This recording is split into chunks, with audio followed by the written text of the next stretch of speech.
آہن آہ من قلت الذات، یہ وہ ہے جس کو کہا گیا تیرا گھر میرے گھر کے سامنے ہوگا۔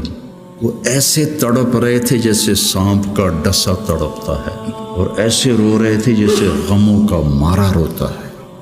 اور لو کان بعدی نبی لکان عمر، سارے مرید ایک شخص مراد، کتنے بڑے آدمی۔ تو موت کی آہٹ محسوس کی تو عبداللہ بن عمر نے گود میں سر رکھا ہوا تھا، کہنے لگے عبداللہ میرا سر زمین پہ ڈال دے۔ انہوں نے سر زمین پہ رکھ دیا تو اپنا چہرہ زمین میں ایسے رگڑنا شروع کیا، ایسے ویل لک یا عمر ان لم یغفر لک ربک، یہ کہنا شروع کیا ویل لک یا عمر ان لم یغفر لک ربک، ویل لک یا عمر، ویل لک ولامک یا عمر ان لم یغفر لک ربک، یہ کہتے کہتے جان نکل گئی۔ تو حضرت عائشہ روئے جا رہی تھی اور ان کی بڑی چادر آنسوں سے بھیگ چکی تھی، ساری چادر۔ جب وہ آئے تو کہنے لگے اماں جان آپ کیوں رو رہی ہیں؟ آپ کے اور نبی کی ملاقات میں صرف اتنی دیر ہے کہ یہ جان نکلے اور آپ اللہ کے رسول کے پاس پہنچ جائیں۔ کہنے لگے عبداللہ مجھے دھوکہ نہ دے، کاش میری ماں نے مجھے جنا ہی نہ ہوتا۔ اپنی ذات کو نہ بھولو، اپنی ذات کو سامنے رکھو گے تو آپ ترقی کرو گے، اپنی ذات کو بھلا دو گے اور عیب پکڑتے پکڑتے، کمیاں پکڑتے پکڑتے آپ کو اپنا آپ بھول جائے گا۔ بسم اللہ الرحمن الرحیم، والصلاة والسلام علی رسولہ الکریم وعلی آلہ وصحبہ اجمعین، اما بعد۔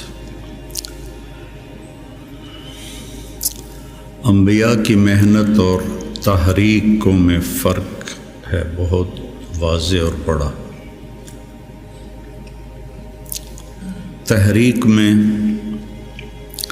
اپنی ذات سے صرف نظر ہوتا ہے اور اوروں کو سامنے رکھ کر نظام بنتا ہے۔ انبیاء کی محنت میں اپنی ذات کی طرف ساری محنت ہوتی ہے اور اس کے ساتھ ساتھ اوروں پر محنت ہوتی ہے۔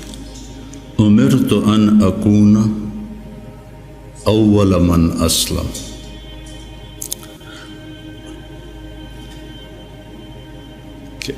امرت ان اعبد اللہ مخلصا لہ دینی، مخلصا لہ دینی۔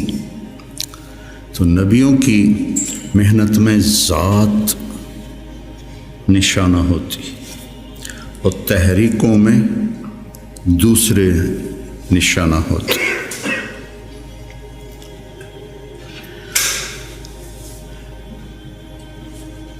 اس سے اپنی ذات بنتی ہے۔ آپ لوگ چونکہ پڑھانے کے ساتھ لگے ہوئے ہیں تو آپ کے سامنے فلاں لڑکا یہ کر رہا ہے، فلاں یہ کر رہا ہے، اس کا یہ مسئلہ ہے، اس کا یہ مسئلہ ہے، اس کے لیے کیا کرنا ہے، اس کے لیے کیا کرنا ہے، تو اپنا آپ یاد نہیں رہتا اور معاملہ تو میرے ساتھ ہونا ہے کہ مجھ سے میرے اللہ نے پوچھنا ہے، یا ابن آدم اعطیتک وخولتک وانعمت علیک ارنی ماذا صنعت فیہا۔ یہ تو مجھ سے سوال ہوگا، یہ تو نہیں پوچھا جائے گا مجھ سے کہ حسنین کے لڑکوں کا علم کیسا تھا اور ان کی استعداد کیسی تھی۔ یہ تو براہ راست مجھ سے سوال۔ یجاء بابن آدم، پوری حدیث یاد آ گئی، یجاء بابن آدم یوم القیامت فیوقف بین یدی اللہ تعالی کأنہ بذج۔ بذج کا مطلب جانتے ہیں؟ بکری کا بچہ جو نوزائید ہوتا ہے، پیدا ہوتے ہی وہ کھڑا ہوتا ہے تو اس کی ٹانگیں کانپتی ہیں ایسے ایسے، چونکہ ٹانگوں میں جان نہیں ہوتی، تو پھر وہ ایسے ایسے کانپتا ہے، پھر گر پڑتا ہے. یہ تو ہم گاؤں میں رہتے ہیں، ہم نے کئی دفعہ دیکھا. پھر کھڑا ہوتا ہے، پھر گر جاتا ہے. اس عمر کے بکری کے بچے کو بذج کہتے ہیں. فَكَأَنَّهُ بذج، ایسے ہو رہا ہوگا تو لگائے گا یا ابن آدم آتیتک وخولتک وانعمت علیک ارنی ماذا صنعت فیہا لا تزال قدم عبد حتی یسأل عن اربع ہے نا. یہ سب آپ کے متعلق یہ سارا فرمان ہے، اور میرے متعلق یہ سارا فرمان ہے. تو میں اگر ناکام ہو گیا تو مجھے کیا فائدہ اس ادارے کا، اس شہرت کا، اس واہ واہ کا، مجھے کیا فائدہ ہو. اور میں اگر کامیاب ہو گیا تو میرا کیا نقصان ہے. ابو ذر رضی اللہ عنہ کو ایک آدمی نے گالیاں دی. کہنے لگے بیٹا ان امامی عقبۃ قعود، میرے سامنے ایک بڑی زبردست گھاٹی ہے. ان جزتها فلا ابالی بما تقول، اگر میں وہ گھاٹی پار کر گیا تو مجھے تیری گالیوں کی کوئی پرواہ نہیں. ان حویت فیہا فانا احق بما تقول، اور اگر میں اس میں گر گیا تو جو تو کہہ رہا ہے میں اس کا واقعی حقدار ہوں.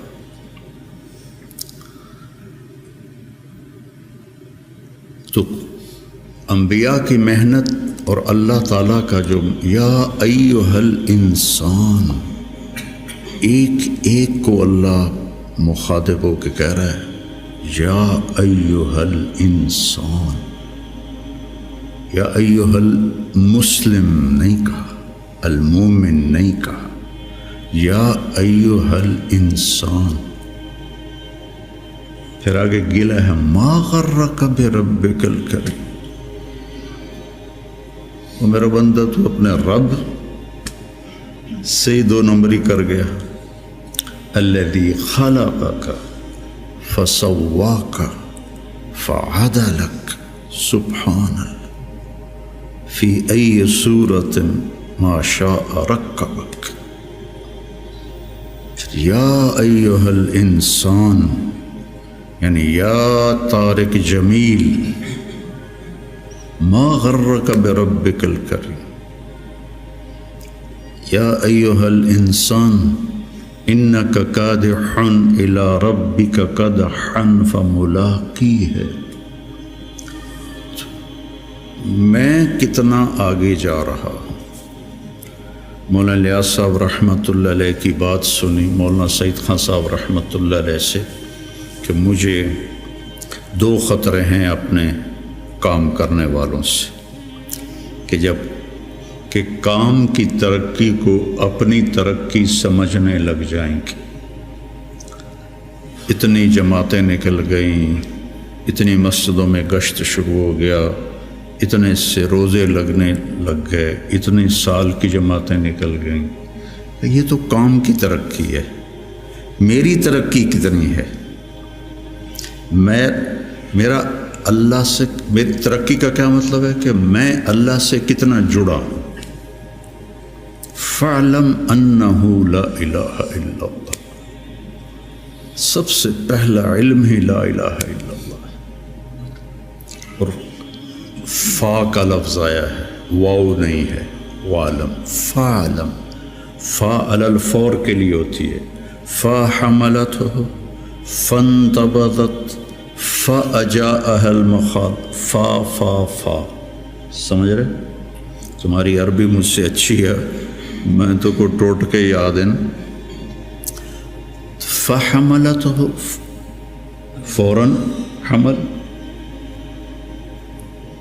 فَانْتَبَذَتْ بِهِ مَقَانًا قَصِيًّا فوراً دوڑ کے دور گئی. فَأَجَاءَهَا الْمَخَاضُ فوراً درد ذیل ہوا اور بچہ پیدا ہو گیا. فَاعْلَمْ، سب سے پہلا، سب سے علی الفور ہے اللہ کو پہچان، اپنے اللہ کو پہچان۔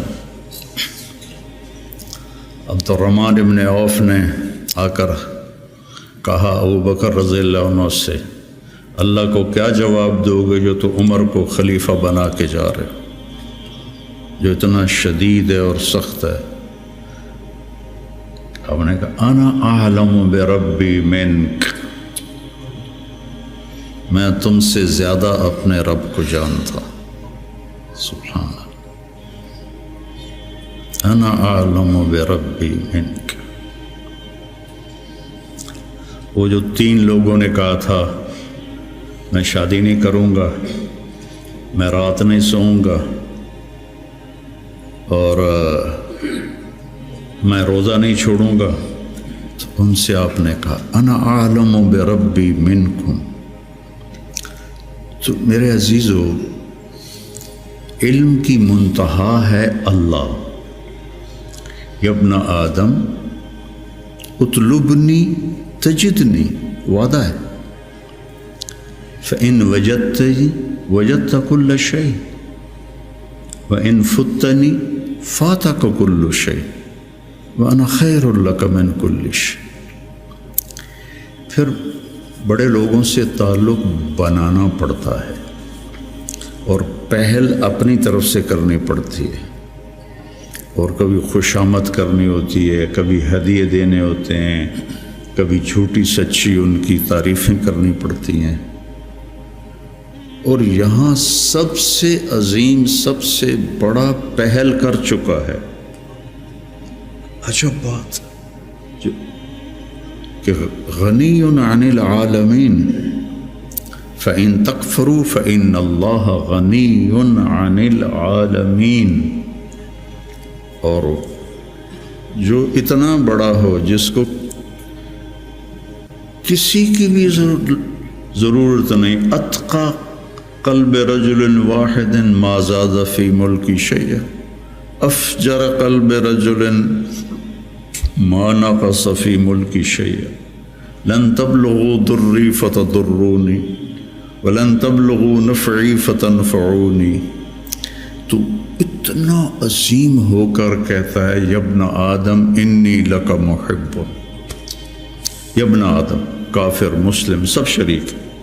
وَلَقَدْ كَرَّمْنَا بَنِي آدم، انسان بطور انسان اللہ نے عزت والا بنایا۔ انی لک محب فبحقی علیک کن لی محبا۔ اتنی بڑی بات یہ میرے آپ جیسے گندے انسانوں کے لیے۔ یا ابن آدم اذکرک وتنسانی، کیا گلہ ہے، وَأَسْتَتِرُكَ وَلَا تَخْشَى، أَتَحَبَّبُ إِلَيْكَ بِالنِّعَمِ وَتَتَبَغَّضُ إِلَيَّ بِالْمَعَاصِي، شَرُّكَ إِلَيَّ صَاعِدٌ وَخَيْرِي إِلَيْكَ نَازِلٌ، مع ذلك إن سألتني أعطيتك وإن استغفرتني غفرت لك۔ اتنا بڑا شہنشاہ، اطت السماء وحق لها ان تئط، آسمان چرچراتا ہے، جیسے کرسی پر کوئی موٹا آدمی بیٹھ جائے تو چوں چوں کی آواز آتی، آسمان چوں چوں کرتا ہے کہ ما فیہا موضع اربعۃ اصابع الا وملک واضع جبہتہ ساجدا للہ۔ اتنی جگہ بھی خالی نہیں ہے، فرشتوں کی پیشانیاں سجدے میں گری پڑی۔ اتنی عظیم ذات ہو کر وہ کہے اذکرک وتنسانی، اور اتنی عظیم ذات ہو کر کہے انی لک محب۔ محبت ہی تو انبیاء بھیجے، محبت ہے تو توبہ کے دروازے کھلے رکھے۔ تو میرے عزیزو، یہ درس و تدریس کی محنت، تصوف کی محنت، تبلیغ کی محنت، یہ اپنے آپ کو بنانا پہلے ہوتا ہے۔ جب 3 چلے میں لگائے 1971 میں، تو ہم ہدایات میں پہلا بول ہوتا تھا، بھائی ہم اپنی اصلاح کے لیے نکلے، ہم سیکھنے کے لیے نکلے۔ یہ اور تاثر پیدا، لفظ تو جادو ہے، ان من البیان لسحرا، جادو الفاظ ہی ہوتے، کوئی وہ تیر تفنگ تو نہیں ہوتا، الفاظ ہوتے۔ تو الفاظ میں تاثیر ہے۔ بھائی ہم سیکھنے کے لیے نکلے، ہم دین سیکھنے کے لیے نکلے، یہ آپ کے اندر تواضع پیدا کرے گا۔ ہم بھیجے گئے ہیں، یہ آپ کے اندر بڑائی پیدا کرے گا۔ بھیجے گئے ہیں، اخریت للناس قرآن میں ہے۔ اور تبلیغ کی برکت سے آج تم سب میں یہاں بیٹھا ہوں، یہ تبلیغ کی برکت۔ شیخ رمضی جیسا تمہیں ہیرا ملا ہے، یہ تبلیغ کی برکت۔ 16 سال کی عمر میں آیا تھا، 3 چلے اس نے میرے 900 اربوں کی تشکیل کیا کرتا تھا، 83-84 کی بات ہے یہ، اس نے 3 چلے لگائے، اور آج اللہ نے اس کو کان مملوکی فاضحا مالکی والا قصہ ہو گیا ہے۔ ان ھذا من اعاجیب الزمن۔ تو میرا اللہ سے کیا رابطہ ہے، اس کے لیے پیمانہ آپ کا اندر ہے، آپ کا دل ہے۔ میں نہیں پہچان سکتا، کوئی اور نہیں پہچان سکتا۔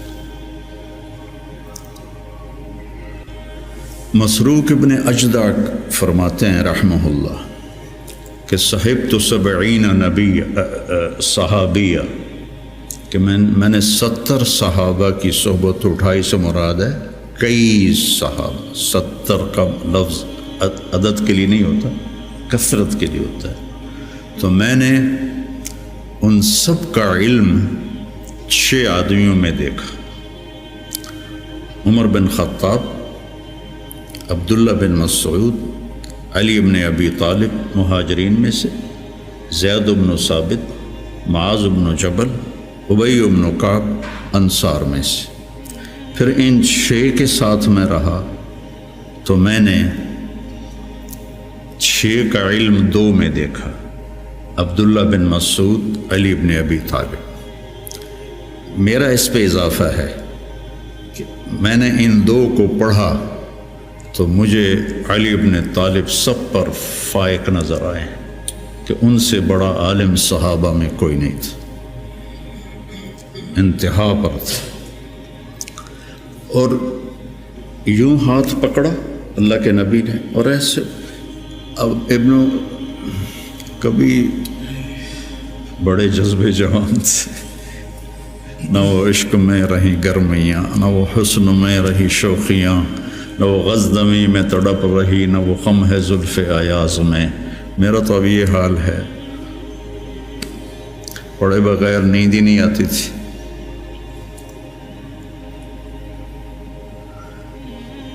سب سے زیادہ حضرت علی کے فضائل ہیں، سب سے زیادہ مرتبہ وہی ہے جو اہل السنت والجماعت کا ہے، لیکن آپ پڑھیں البدایہ والنہایہ، جب ترجمہ کا لفظ آتے ہیں تو سب سے زیادہ حضرت علی رضی اللہ عنہ کے فضائل ہیں، اور یہ فضیلت ان کی بڑی بلند و بالا ہے۔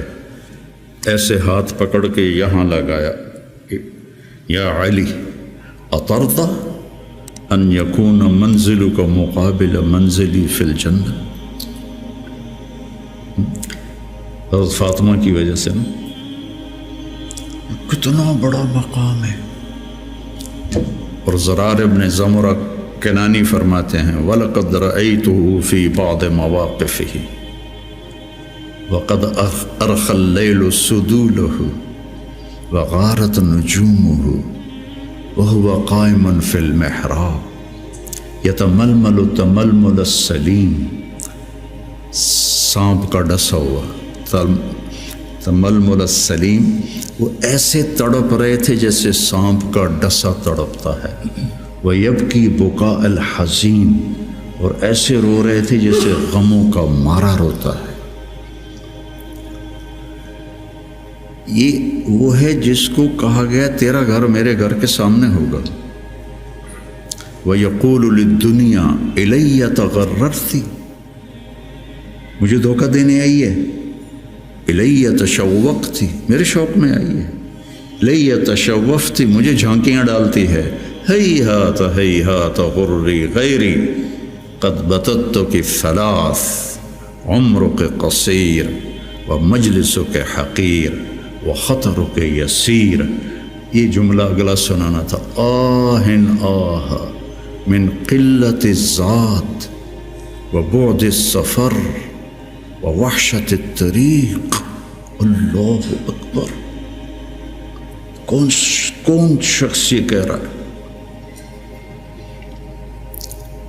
قلت الذات، نبی کے گھر کے سامنے گھر قلت الذات سے ہو سکتا؟ بعد السفر ووحشت الطریق، اللہ اکبر۔ اور علم ایسے تھا کہ یتفجر العلم من جوانبہ وتنطق الحکمت من نواحیہ۔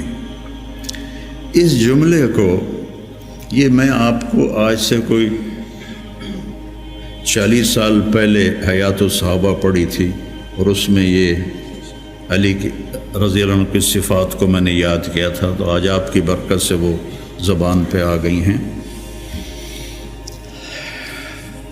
ان کے روئیں سے علم کے چشمے پھوٹتے تھے، اور حکمت نے ان کو گھیرے میں لیا ہوا تھا۔ میں نے یاد بھی کیا، میں نے ترجمے بھی کیے، لیکن اس کو حقیقی طور پر میں سمجھا، گلگت جا رہے تھے تو راستے میں بڑے خوبصورت مناظر آتے ہیں۔ چلاس پر تو پھر کالے پہاڑ شروع ہو جاتے، اس سے پہلے بڑے خوبصورت مناظر آتے، پہاڑوں سے ایسے چشمے گر رہے ہوتے۔ تو ایک پہاڑ سے گزرے نا، تو اس میں سے چشمے بہت سارے گر رہے تھے ایسے۔ تو ایک دم مجھے یہ جملہ سمجھ میں آیا کہ میں نے گاڑی رکوا لی، میں نے کہا یار وکھن دو، میں ان کو ایسے دیکھ رہا تم یتفجر العلم من جوانبہ، پہاڑ کے پتھروں سے چشمے نکل رہے تھے 15-20، تو انہوں نے پورے پہاڑ کو خوبصورت بنا دیا تھا۔ اب تصور کرو اگر اس پہاڑ کے ہر پتھر سے چشمہ پھوٹ رہا ہو تو کتنا خوبصورت ہوگا۔ علی کو اس جملے میں پہاڑ دکھایا گیا ہے، اور اس کے ایک ایک پتھر سے علم کے چشمے نکل رہے ہیں، اس کے ایک ایک روئیں سے علم کے چشمے نکل رہے ہیں۔ وہ کیا چیز ہوگی؟ اور حکمت زبان کا بول ہے۔ من یؤت الحکمت فقد اوتی خیرا کثیرا، اور ان کو حکمت نے چاروں طرف سے گھیرے میں لے لیا ہے۔ صرف ان کی زبان کا فعل نہیں رہا حکمت، بلکہ پورے وجود نے حکمت کا لباس پہن لیا ہے۔ اور پھر وہ کہتے ہیں قلت الذات بعد السفر وحشت الطریق، اور لو کان بعدی نبی لکان عمر۔ اب مسجد میں داخل ہوئے تو آپ کے ادھر ابو بکر تھے، ادھر عمر تھے رضی اللہ عنہ، سامنے صحابہ بیٹھے تھے۔ آپ نے ان سے فرمایا دیکھ رہے ہو ہاکذا نحشر یوم القیامہ، میں قیامت کے دن ایسے اٹھوں گا، میرے سیدھے ہاتھ ابو بکر ہوگا، الٹے ہاتھ عمر ہوگا۔ ملہم مراد، سارے مرید ایک شخص مراد، کتنے بڑے آدمی۔ تو صحابہ نے مشورہ کیا کہ فتوحات ہو گئی ہیں، قیصر اور کسریٰ کے خزانے مدینے میں آ گئے ہیں، اور عمر کا وہی حال ہے، وہی مجاہدہ ہے، وہی مشقت ہے، تو اب اسے نرم روٹی کھانی چاہیے۔ حضرت عمر کی روٹی کوئی کھا نہیں سکتا تھا، اٹک جاتی تھی گلے میں، اتنی سخت ہوتی تھی. تو انہیں لباس بھی بڑے بڑے وفود آتے ہیں تو انہیں لباس بھی اچھا پہننا چاہیے. اور کوئی اب خادم رکھ لیں، اتنے غلام ہیں، کوئی خادم اپنی خدمت کے لیے رکھ لیں. یہ کون مشورہ کر رہے ہیں؟ زبیر بن عوام، طلحہ بن عبید اللہ، سعد بن ابی وقاص، عبد الرحمن بن عوف، علی بن ابی طالب، ابو عبیدہ بن جراح. 6 اصحاب عشرات المبشرہ میں سے 6 آدمی یہ مشورہ کر رہے ہیں. حضرت علی نے کہا مانے گا نہیں، جو تم مرضی کر لو. حضرت علی نے کہا نہیں مانے گا. کہا نہیں، ہم انشاءاللہ منوائیں گے، ہم خود نہیں جاتے، ہم حضرت عائشہ کو بھیجتے ہیں اور حضرت حفصہ کو بھیجتے. دونوں امہات المومنین ہیں اور ایک بیٹی ہے، تو ان کی ضرور مانیں گے. تو یہ دونوں تشریف لائیں اور متکلم بنی حضرت عائشہ. کامر المومنین آج آپ سے ایک بات کرنی ہے. کہنے لگے کہو. کہنے لگے اللہ کے رسول کے دور میں نہ دنیا آئی، نہ اللہ کے نبی نے دنیا کا ارادہ کیا، تو وہ مشقت میں گزر گئے. میرے باپ ابو بکر کے دور میں دنیا کی فتوحات نہ آئیں، نہ انہوں نے ارادہ کیا، وہ بھی گزر گئے. اب اللہ نے آپ کے لیے دنیا مسخر کر دی ہے اور لہر بہر ہے، اور آپ کا وہی حال ہے. آپ کچھ نرمی کریں. وہ جو پچھلی باتیں انہوں نے کہیں، غلام رکھیں، اچھے کپڑے پہنیں، بڑے بڑے وفد آتے ہیں، نرم کھانا کھائیں، نرم بستر استعمال کریں. اور عمر کا رنگ بدلنا شروع ہو گیا. تو حضرت حفصہ دیکھ رہی تھے بھی ابا گیا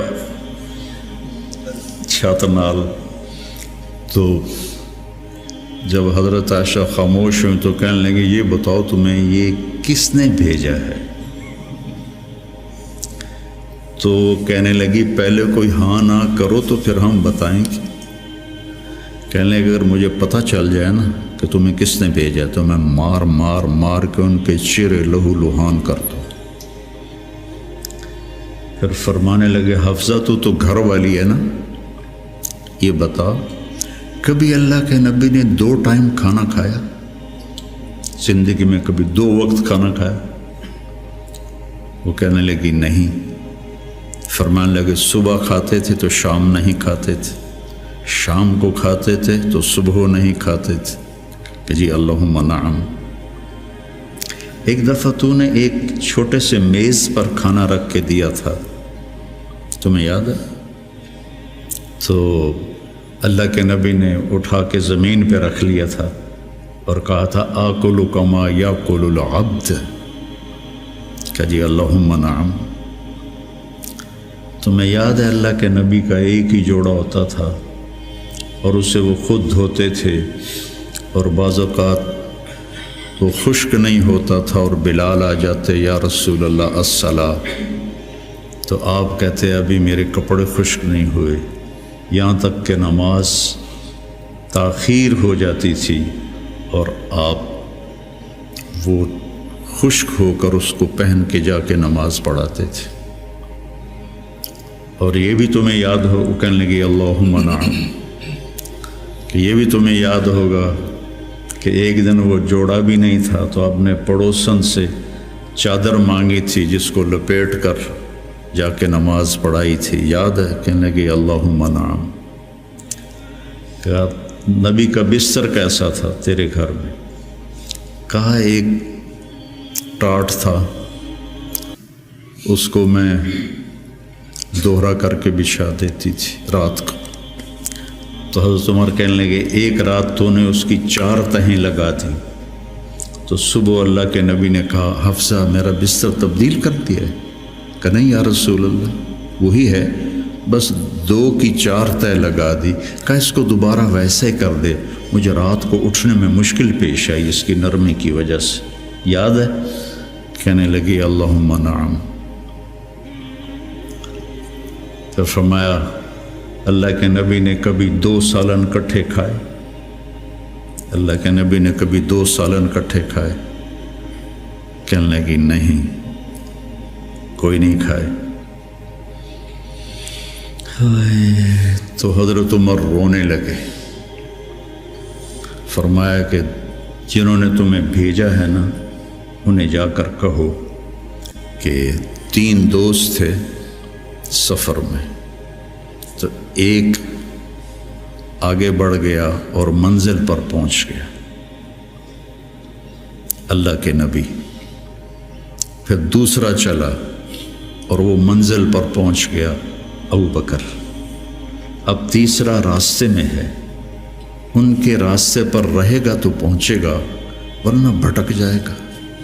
والذی نفسی بیدہ، اس رب کی قسم جس کے قبضے میں میری جان ہے، میں اپنے آپ کو اسی حال پہ رکھوں گا حتی تلحق روحی باللہ، یہاں تک کہ میں اپنے رب کے ساتھ جا کے مل جاؤں۔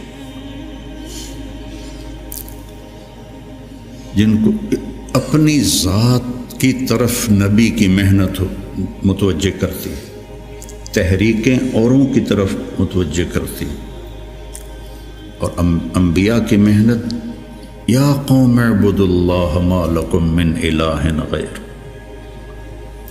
یا قوم انی لکم نذیر مبین ان اعبدوا اللہ واتقوہ واطیعون انی لکم نذیر مبین انی لکم ناصح امین۔ اور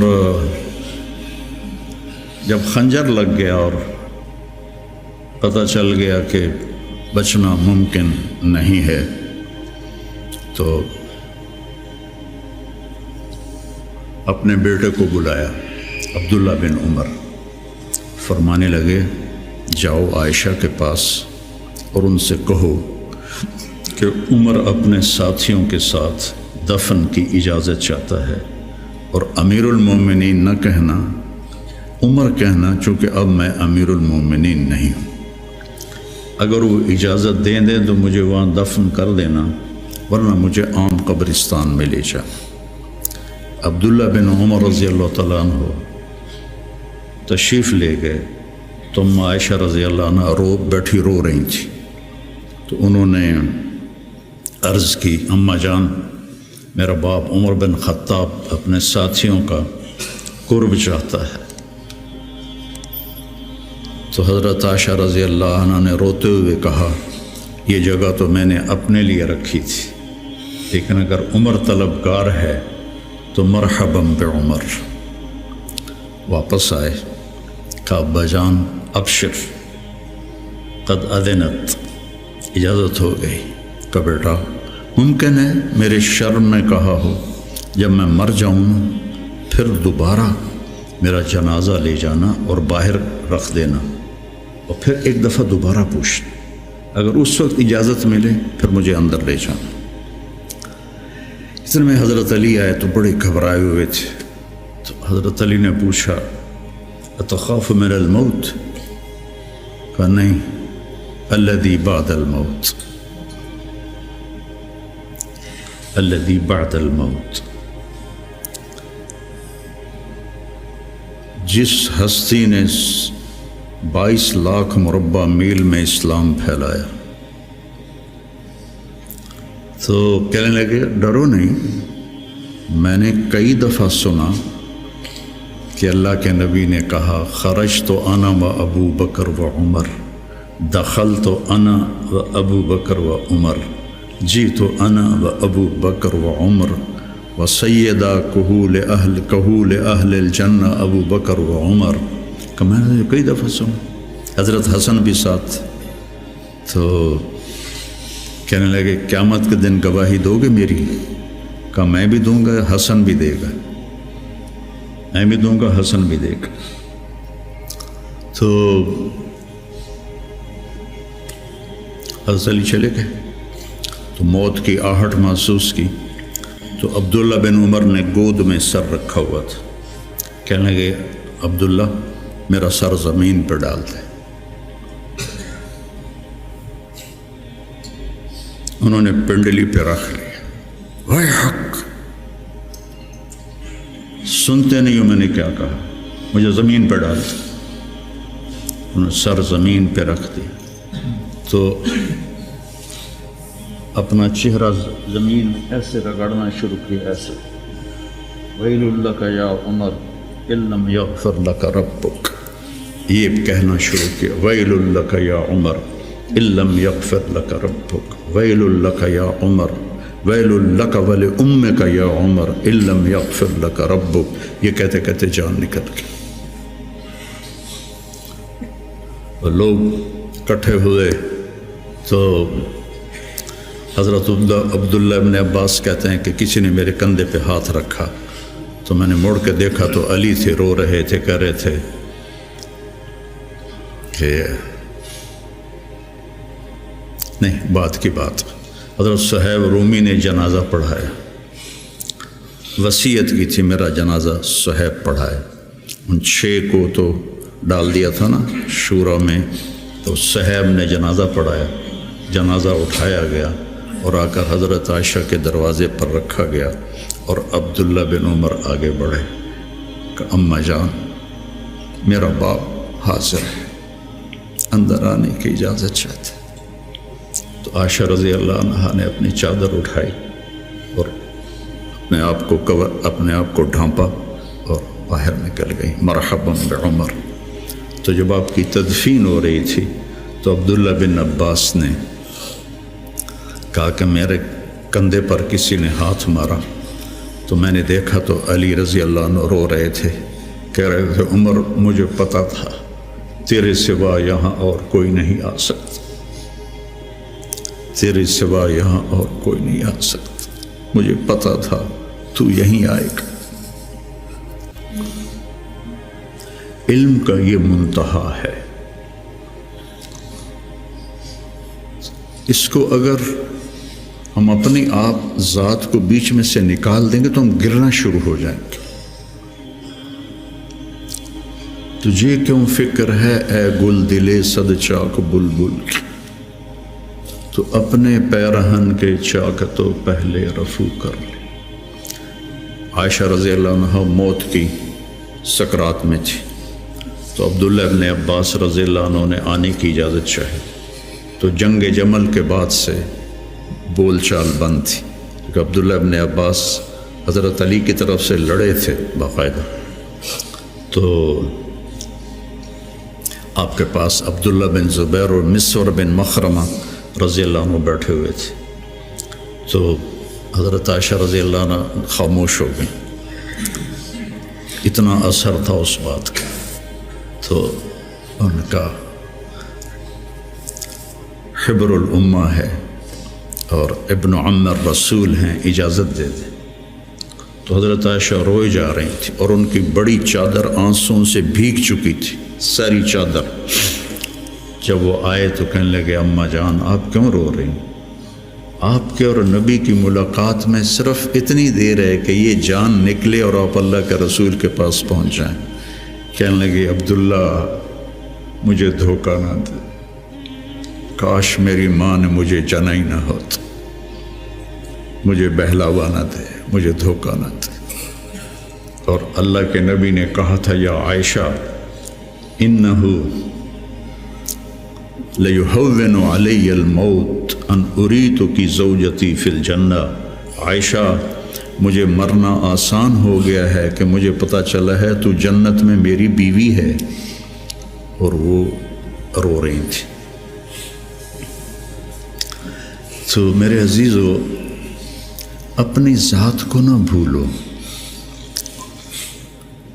اپنی ذات کو سامنے رکھو گے تو آپ ترقی کرو گے، اپنی ذات کو بھلا دو گے اور عیب پکڑتے پکڑتے، کمیاں پکڑتے پکڑتے آپ کو اپنا آپ بھول جائے گا۔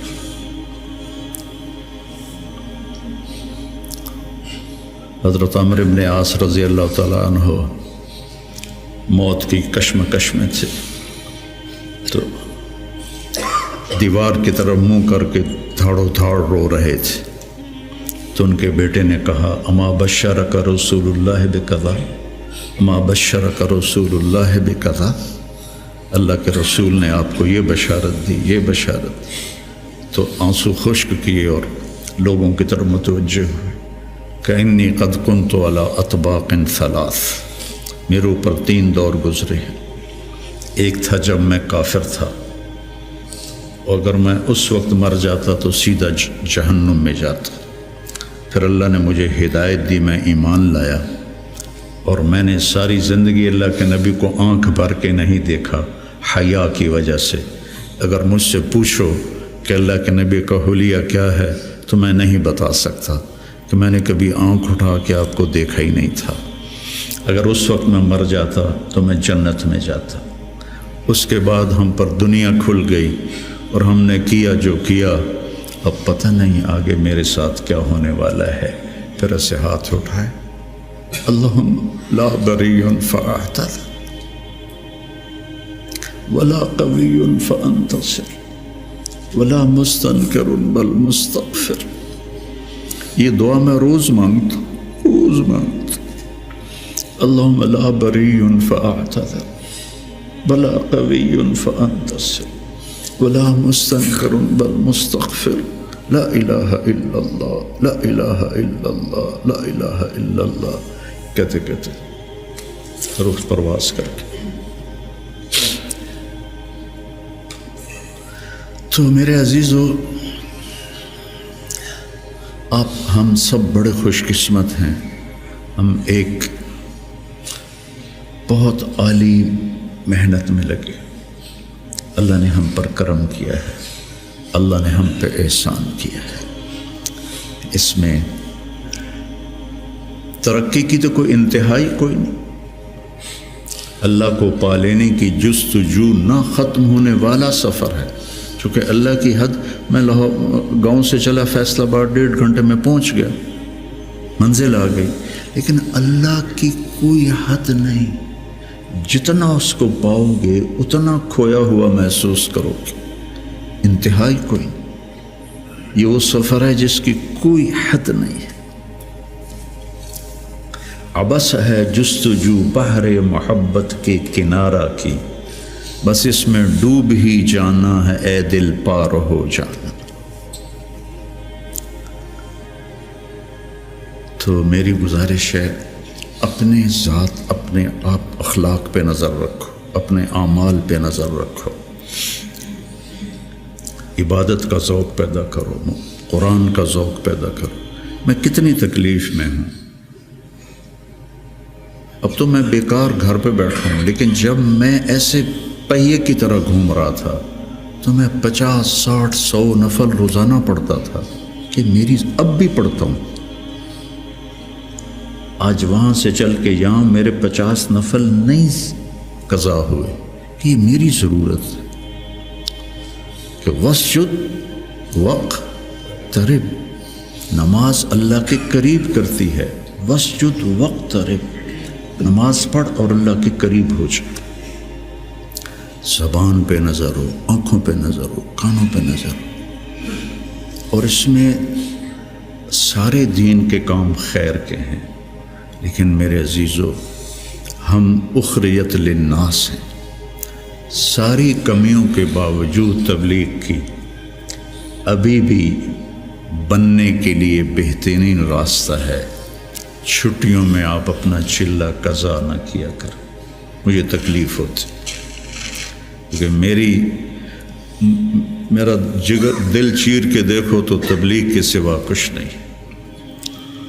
میں عملی طور پر نہیں جا سکتا، لیکن یہاں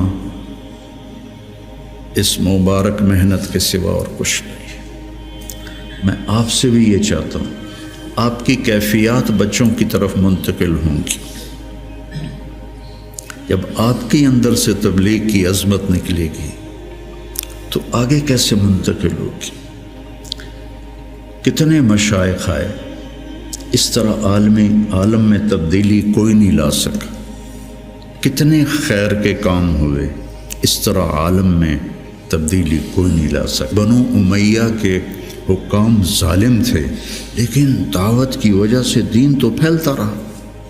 ولید بن عبد الملک کان جبارن، جو اس کے بارے میں لکھا ہے ابن کثیر نے، کان جبارن، معمولی باتوں پہ گردنیں اڑا دیتا تھا، سب سے زیادہ اسلام اس کی زندگی میں پھیلا، اور یزید بن معاویہ رضی اللہ تعالیٰ اس کے زمانے میں شمالی افریقہ فتح ہوا ہے۔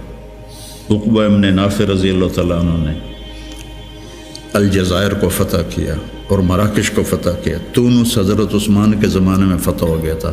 عبداللہ بن ابی سرح رضی اللہ تعالیٰ عنہ نے تونس کو فتح کیا تھا۔ تو ادھر یزید بیٹھا ہوا ہے، لیکن دعوت میں نکلنے والے تو مخلص تھے۔ تو میں تھا مسجد میں، تو میرے پاس 2 جماعتیں آئیں پٹھانوں کی، پیدل چل رہی سال کی، کہ جی 6 تاریخ کو ہمارا جوڑ ہے، آپ تشریف لائیں۔ میں کہا یار میں تو فیصل آباد جا رہا ہوں، اگلے جوڑ میں آ جاؤں گا۔ کوئی تحریک، کوئی پیر، کوئی بزرگ اپنے مریدوں کو یہاں تک نہیں لا سکا کہ سال کے لیے پیدل چلے جائیں۔ تو آپ میری اولاد ہو، میرا سرمایہ ہو، میں ان عمر کے آخری حصے میں ہوں، آپ لوگ ابتدائی حصے میں ہیں، تو اس مبارک محنت کو اپنی ترجیحات میں رکھو، ترجیحات میں رکھو۔ میں نے کبھی چلہ نہیں قضا کیا تھا، ایک آدھ چلہ میرا بیماری کی وجہ سے قضا ہوا، اور اب 4-5 چلے سر درد اور کچھ اور عوارض لاحق ہو گئے، ورنہ میں جو بھی ہوتا تھا میں چلہ نہیں چھوڑتا تھا کہ میری ضرورت مجھے کرنا ہے۔ عام انسانوں کی طرح زندگی گزارو اور اپنے اللہ کو اپنے سامنے رکھ کے چلو، تو انشاءاللہ اللہ آپ کو ترقی دے گا، اللہ آپ کو بلندیاں دے گا۔ ہماری تو شام ہونے والی ہے، آپ لوگوں کی صغیر ہے، ہمارے لیے صدقہ جاریہ بنو، ہماری قبروں کی ٹھنڈک کا ذریعہ بنو۔ اور میں مدارس ایک خاص مقصد کے تحت میں نے مدارس بنائے، نہ کوئی کمی ہے مدارس کی، علماء کی کوئی کمی ہے؟ ایک اخلاق والی نسل تیار، ایک قرآن سے شغف والی نسل تیار، عربیت ان کا خاصہ، قرآن ہو، سیرت ہو، عربیت ہو، اور اچھے اخلاق ہو، اور تبلیغ کا جذبہ، دنیا میں پھرنے کا جذبہ۔ تو اللہ تعالیٰ ان کو دیکھو، آج میں نے جب شروع کیا تھا تو اتنی تنقید سنی، گالیاں تک، اور اب رائمنڈ میں اعلان ہوتا ہے حسنین کے علماء کی طرح۔ یہ میرے لیے شرف ہے، حسنین کے علماء کی طرح، کتنی بڑی میرے لیے یہ اعلیٰ درجے کی بات آپ سب کے لیے۔ تو اس لیے بچوں اپنے آپ کو دیکھتے ہوئے چلو، چھٹیوں کا چلہ قضا نہ کرو۔ مولانا احسان صاحب ایک دفعہ چھٹیوں میں چلے گئے ساؤتھ افریقہ، وہاں شیخ اب مولانا زکریا صاحب وہاں گئے ہوئے تھے، تو انہوں نے چھٹیاں ان کے پاس گزاری، واپس آ کے چلہ لگایا، واپس آ کے چلہ لگایا۔ میں رائمنڈ میں اس وقت پڑھتا تھا، انہوں نے اس کو کافی نہیں سمجھا۔ تو اپنے بننے کے اسباب میں سستی نہ کرو،